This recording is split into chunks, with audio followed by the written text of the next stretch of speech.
स्वता सात्विकू करता आता राजसा करते या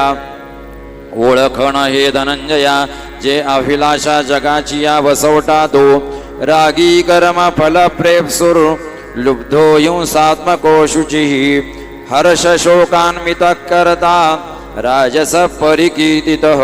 जैसा गावीची आगश्मळा उकरडा होय एकबळा का स्मशानी अमंगळा आघवियांशी तया परी जो अशेषा विश्वाची अभिलाषा पाय पाखाळनिया दोषा घरटा झाला मनोनी फळाचा लागू देखे जी असलगू तिये कर्मी सांगूर हो मांडी आणि आपण झालीये जोडी उपकोणे दी कवडी क्षणक्षणा करोंडी जीवाची करी कृपणू चित्ती ठेवा पुला तैसा दक्षु परावी आम्हाला बकू जैसा घुतला मासे आसी आणि गोवी गेली आजवळी झगटली अंग फाळी फळे तरी आतू कोळी बोराटी जैसी